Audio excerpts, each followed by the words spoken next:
Ayodhya, Ayodhya, Ayodhya, as if pouring nectar in his ears, as if enlivening the heart and soul and filling it with joy. The word Ayodhya thrilled all the pulses of Hanumanji's body. Where is Ayodhya? Where is the Olympian prince of Ayodhya? Where is Sri Ram? He asked with all the thirst of his being. You cannot go to Ayodhya, his mother Anjana said tenderly, full of love. Sri Ram has not incarnated yet, and how can a wanderer child live among human beings? Why cannot I live with them? Hanumanji could not understand why he could not live on there, since the inhabitants of Ayodhya were extremely kind and generous and open to higher races and guests of other planets. Why could not he be accepted there? His mother told him that high qualifications such as an extensive education of the Vedic way of life was required in order to serve Bhagavan Sri Ram. And Hanumanji kept quiet. He could not utter a single word. He was struck with silence for the first time as he faced a state of utter helplessness. He realized that he neither had his spiritual master nor the knowledge necessary concerning the Vedas. Okay, there was no doubt that Sri Hanumanji was extraordinarily powerful. He was the possessor of innumerable divine weapons, each one of which was enough to turn the world into ashes.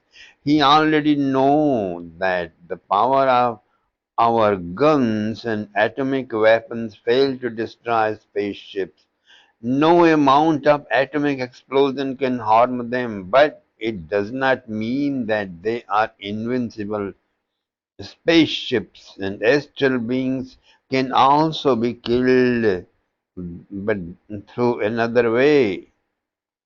Hmm, we don't have those weapons. Although Hanumanji was the master of innumerable divine weapons offered to him by various representatives of different planets, and he had developed a quest for truth and could easily have dropped into devotional trance, still he found himself totally helpless.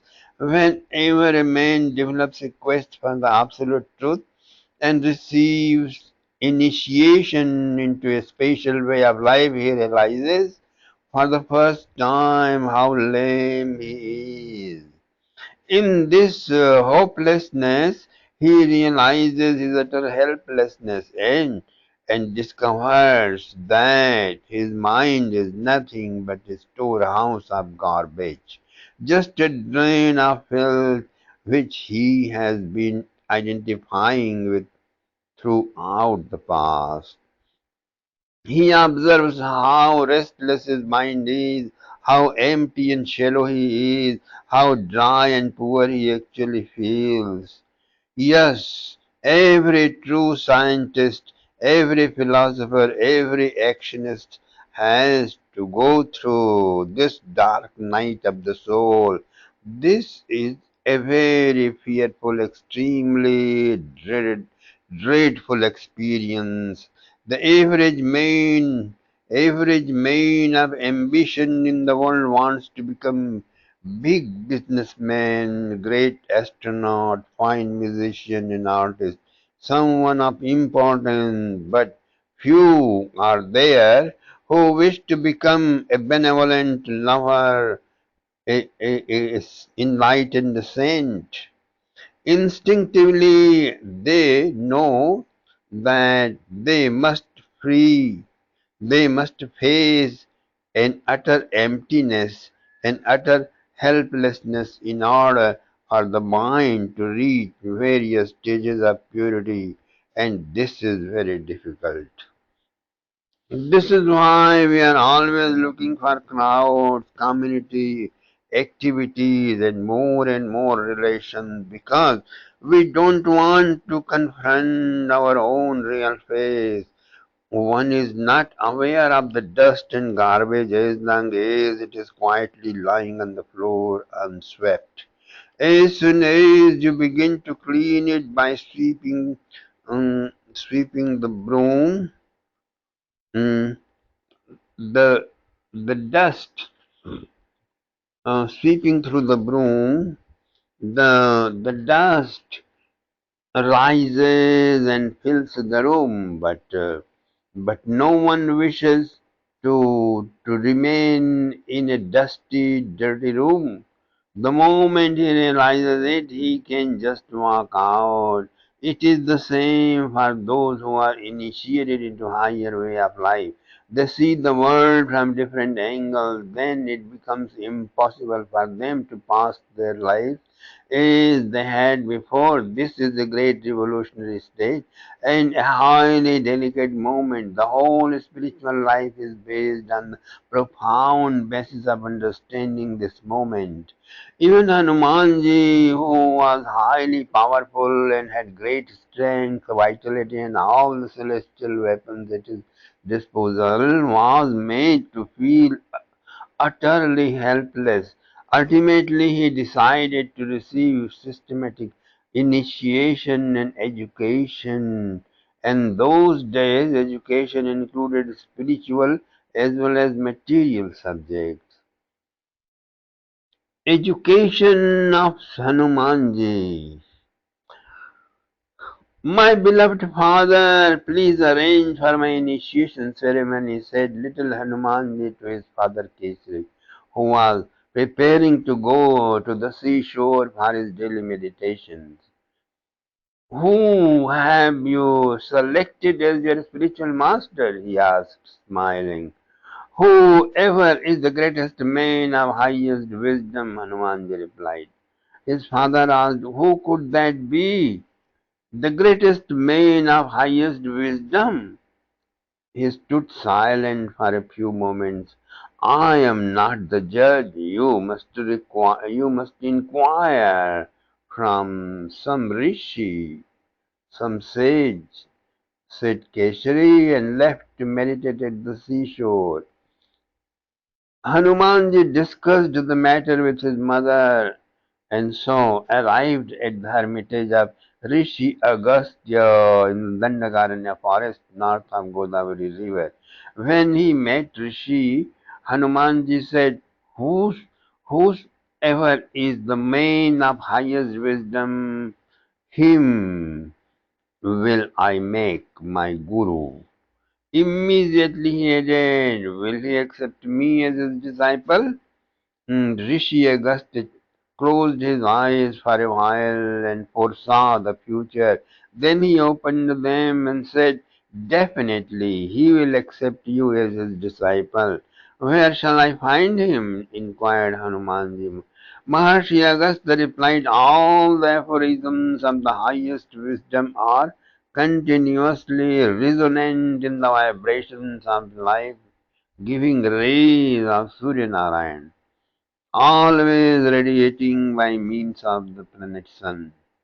One becomes a rishi only when he is able to perceive the aphorism resonant in the vibrations by performing restraint on any of his rays, and this takes place only due to grace.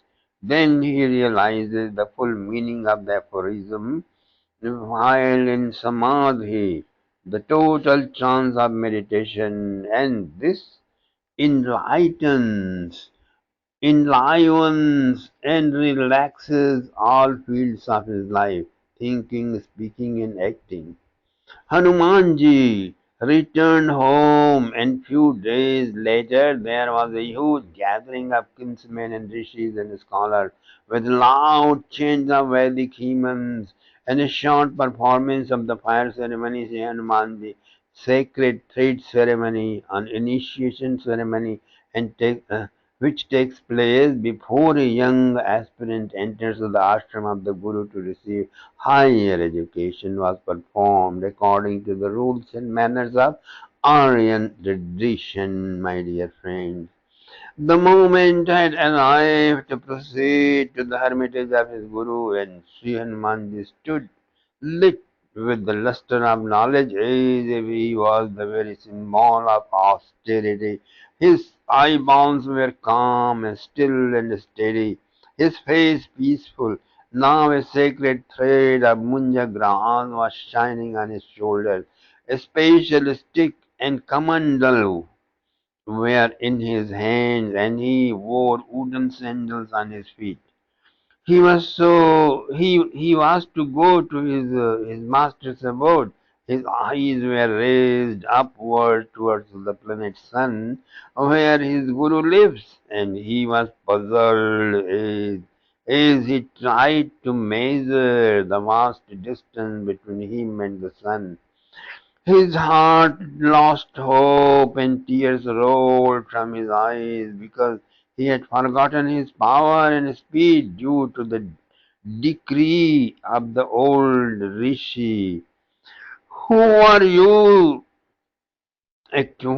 Why are you so despondent? Why are you crying, my son? Mother Anjana came closer and embraced him as she questioned him.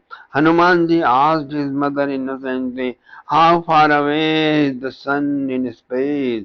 How can I reach his proximity? How far? Mother laughed wholeheartedly. When you were a little child, my son, you approached him, misconceiving him as a fruit you wished to eat, and now you think he is far away. Get up. Mother Anjana roared like a tigress. Girdle your loins. Is there anything which could be impossible for my son? Look, there is the sun. Rush!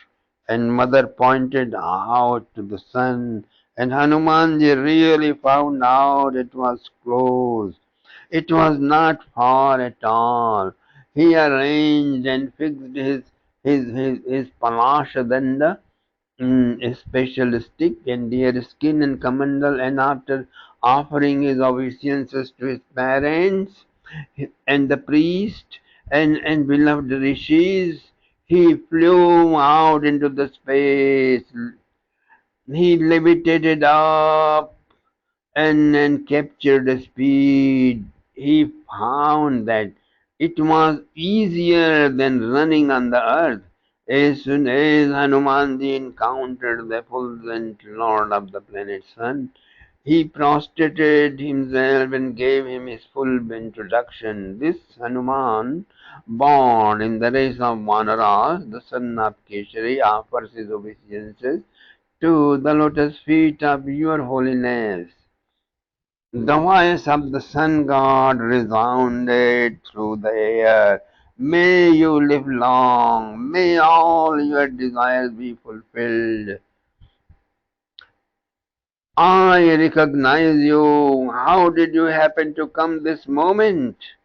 By the order of my parents, please accept this child of yours as your humble disciple. With the aim of studying the Vedic knowledge from you, I have arrived at your lotus feet, replied Hanumanji with folded hands. Being a scholar and master of all knowledge, if such one refuses to bestow it to one who is faithful and humble and intelligent and highly ambitious to learn, then such a person is said to be a wicked scholar. And after death he becomes a Brahmarakshas or Brahma Pishach. So these are astral ghosts who speak like learned men and seem to be great scholars, but all their actions are like vampires and shameful and also dreadful. They especially relish the raw flesh of young human beings and drink warm blood.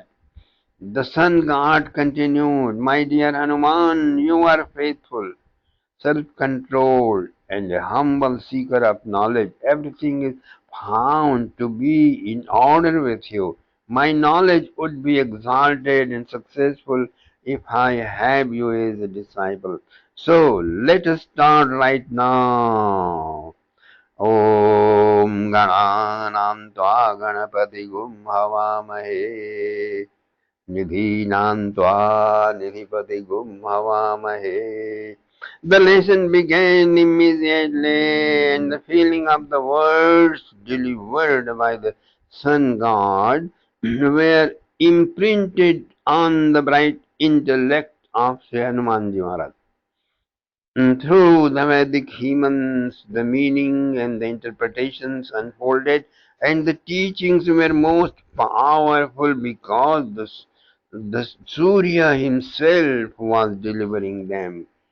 The slightest ignorance or absent-mindedness of the disciple is unbearable to the Guru. Rapt attention is demanded from the disciple in order that he may receive the highest knowledge from the mystical text of the sacred Vedas. Vedas and the limbs of the Vedas, Vedangas, include all the esoteric wisdom. They are to be taught by qualified Guru only. All of the sutras of yoga and wisdom and devotion and the sacred mm, mm, 64 arts were covered by the Surya Narayan as well as the main aphorisms on medical science and music and engineering. Sri Hanumanji never required any explanation, nor was it necessary for him to ask any question, as all the knowledge was transmitted, transmitted to him, transmitted to his brain merely by sound vibrations. In the Silver Age, means 1 million years ago, Bhagwan Ram learned all the knowledge of the Vedas in 64 days. Also, Sri Krishna later in Dwapar Yuga learned in Copper Age, was able to comprehend the full knowledge of all the Vedic literature in 64 days. But there is no way of knowing how long it took Hanumanji to learn this wisdom, as there is no way of measuring days on the planet Sun. Very soon Hanumanji's studies were completed, and the sun god gracefully patted his head and blessed him, saying, "Dear one, all the knowledge will remain fresh and vibrant with you always. The time element will never be able to obscure your memory. Human beings will be able to attain the unfoldment of all knowledge just by your wish, your boon. My lord, I am an insignificant monkey. I am Vanar, said Hanumanji in a choking voice and tears in his eyes and with folded palms, feeling gratitude and love for his great spiritual master. He knew that just as there is the duty of spiritual master to clarify each and every part of knowledge for the upliftment, ultimate evolution of consciousness, so also there is duty of disciple to offer something beautiful and best upon the completion of his instructions. So he said, "My Lord, what shall I offer at your lotus feet? If you could bless me by requesting anything from me, I would be spared from the great pain, inner torture, and shame by being able to offer you Guru Dakshina, thus fulfilling my duty as your disciple. The sun always dwells in his own glory. There is no limit to his generosity," the sun god said. "I am fully satisfied by your faith and homage. There is Sugriva, the brother of Bali, in the same Vanara race as yours. Please go and accompany him, and in time of emergency, you will protect him from all dangers. I will respect him as I do you." promised Hanumanji Maharaj. And then he bore